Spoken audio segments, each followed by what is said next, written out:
Country delight buffalo milk ని మా family వాళ్ళకి ఎప్పటి నుండో వాడుతున్నాను. ఈ పాల ఫస్ట్ యూజ్ నుండి నాకు దీనిపైన చాలా నమ్మకం వచ్చింది. Choose country delight and live better. Zohran మందానికి వ్యతిరేకంగా ట్రంప్ అనేక విమర్శలు చేశారు కదా సార్.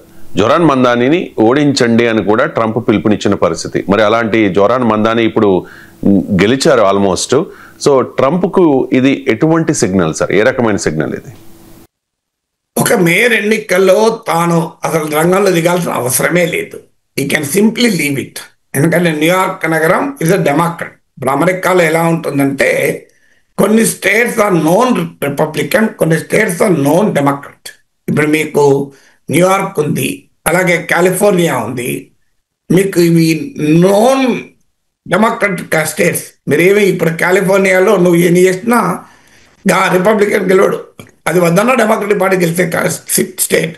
టెక్సాస్ ఉంది, it's a known Republican state. Alabama ఉంది, నోన్ రిపబ్లికన్ స్టేట్.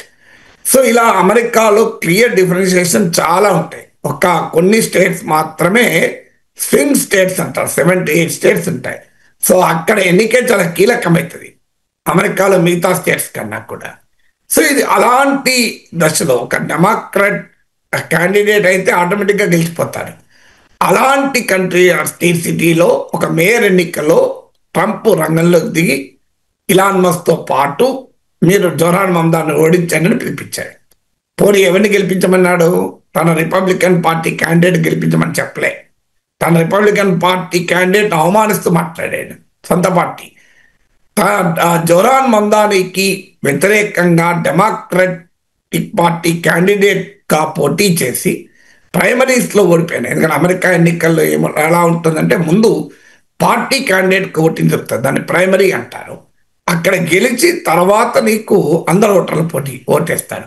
ప్రైమరీస్లో ఆ పార్టీ వాళ్ళే ఓటేస్తారు. సో డెమోక్రటిక్ పార్టీ క్యాండిడేట్గా జోరాన్ మందానితో పోటీ పడి ఓడిపోయిన డెమోక్రటిక్ మాజీ గవర్నర్ ఆయనకు మద్దతు ఇచ్చారు. చూడండి ఎంత ఫ్రస్ట్రేషన్ ఉంటుందో అని.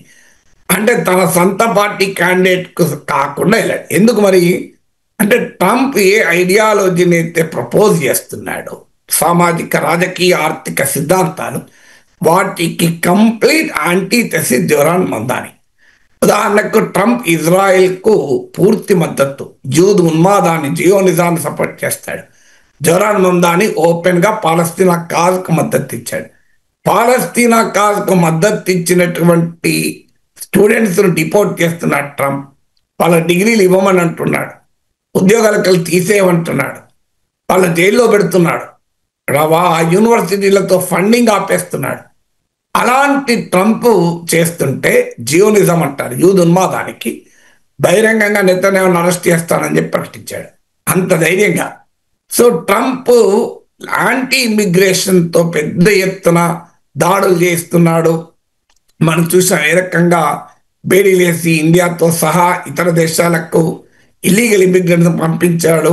అలాగే సౌత్ కొరియాలో ఒక ఫ్యాక్టరీ మీద రైడ్ జరిపాడు. రోజు ఈ యాంటీ H1B వీసాల పైన దాడి, అనేక అంశాలపైన. ఆఖరికి నిన్న మన ఇంగ్లీష్ రాదని చెప్పి 7,000 మంది ట్రక్ డ్రైవర్లను కూడా తొలగించాడు. ఇందుకు భిన్నంగా బహిరంగంగా ఇమిగ్రేషన్ సపోర్ట్ చేస్తూ multi racial, multi cultural, multi ethnic, multi religious America కావాలని పిలిపించాడు. ట్రంప్ ఏమో వైట్ రేసిస్ట్ అమెరికాకు ఇండియా రిప్రజెంటేటివ్గా ఉంటే, జోరాన్ మందానేమో ఒక మిక్స్డ్ అమెరికన్ సొసైటీ, అంటే అమెరికన్ సమాజంలో ఉన్న డైవర్సిటీ, ఇంక్లూజిటీకి నిలబడ్డాడు. ఇక ట్రంప్ ఏమో బహిరంగంగా pro capitalist, pro rich, pro corporate, సయాన మల్టీ బిలియనర్. ఆయన జోరాన్ మందాని అందుకు పూర్తి విరుద్ధంగా అమెరికన్ వర్కింగ్ క్లాస్కి రిప్రజెంట్ చేశాడు. వాస్తవంగా ట్రంప్ కూడా ఆర్థిక పరిస్థితుల్ని తనకు అనుకూలంగా మార్చుకోవడానికి అమెరికన్ వర్కింగ్ క్లాస్లో వైట్ రేసిజాన్ని రెచ్చగొట్టి పాపులర్ అయితే, జోరాన్ మందానేమో అదే వర్కింగ్ క్లాస్లో economic issues like rents, like child care, like employment, వీటిని రైజ్ చేసి, ఎఫోర్డబిలిటీ, ట్రాన్స్పోర్ట్, వీటిని రైజ్ చేసి అటు వర్కింగ్ క్లాస్లో ఉన్న రైట్ వింగర్స్ను, లెఫ్ట్ వింగర్స్ని ఇద్దరిని కూడా మద్దతు చురకొన్నాడు. సో ట్రంప్ దెబ్బకు డెమోక్రట్లు గిలగిలా తన్నుకుంటూ వాళ్ళు అటు రిపబ్లికన్లను వ్యతిరేకించలేక సమర్థించలేక గందరగోళంలో ఉంటే డెమోక్రటిక్ పార్టీలో ఉన్న ప్రోగ్రెసివ్ ఎజెండాను ముందు పెట్టి కావాలంటే ఇంకో అడుగు ముందుకేసి రాడికల్ ఎజెండాను ముందుకు పెట్టి ట్రంప్ కమ్యూనిస్ట్ అని విమర్శిస్తే న్యూయార్క్ ప్రజలు కమ్యూనిస్ట్ అయినా మంచిదే అని జవహర్లాల్ మమ్దాన్ని గెలిపించారు. చూడండి ఏ రకంగా ఉంటుంది. మనకు అమెరికాలో ట్రంప్ నుంచి ఇండియాలో బీజేపీ వరకు తమను ఎవరైనా వ్యతిరేకిస్తే వాళ్ళని కమ్యూనిస్ట్ అంటారు. మీరు ఇప్పుడు నా పైన కూడా కింద కామెంట్ చూడండి, ఈయన నా చేనేశ్వర్ ఈయన కమ్యూనిస్టు అని అటాక్ చేస్తుంటారు. ఆ మధ్య ఒక బీజేపీ నాయకుడు నాకు కలిసి చెప్తున్నాడు, మేము ఈ మధ్య మా వాళ్ళకి చెప్పాము నాగేశ్వర్ గారు మీరు కమ్యూనిస్ట్ అనకండి, అంటే కమ్యూనిస్టులు పాపులర్ అయిపోతున్నారు, ఆయనకి ఇంత ఫాలోయింగ్ ఉంది కదా అని అన్నాడు. సో అలా ట్రంప్ కూడా ఇక బహుశా కమ్యూనిస్ట్ అంటే భయపడతాడేమో. ఎందుకంటే ఇప్పుడు అమెరికా అనే కాదు ప్రపంచం అంతా చూస్తుంది, కమ్యూనిస్టులు కూడా అమెరికాలో గెలుస్తారు, అది కూడా న్యూయార్క్ నగర మేయర్. మన దేశంలో ఏమో కమ్యూనిస్టులు ఉన్న కోటలు కూలిపోతున్నాయి, ఇక్కడేమో సీట్లు వస్తలేవు, కానీ అమెరికాలోనే కమ్యూనిస్టులు గెలుస్తున్నారు అని కమ్యూనిస్టులకు ఎక్కలేని పాపులారిటీ కూడా వస్తుంది. అందువల్ల ట్రంప్ భయపడతాడేమో అనటానికి. సో అందువల్ల మీకు డొనాల్డ్ ట్రంప్ విద్వేషాన్ని రెచ్చగొడితే అందుకు విరుగుడుగా మీకు జవహర్లాల్ మమ్దాని ఉన్నాడు.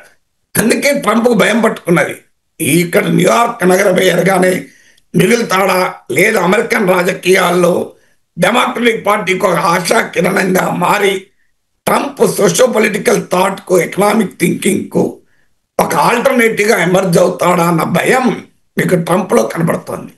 అందుకే ట్రంప్ అంతగా మమ్దాని పైన విరుచుకుపడు. లేకపోతే ఇప్పటికిప్పుడు ట్రంప్కి ఏం పెద్ద ప్రత్యర్థి కాదు కదా. ఒక నగర మేయర్ అంటే ప్రత్యర్థి అవుతాడు ఒక కంట్రీ ప్రెసిడెంట్కు.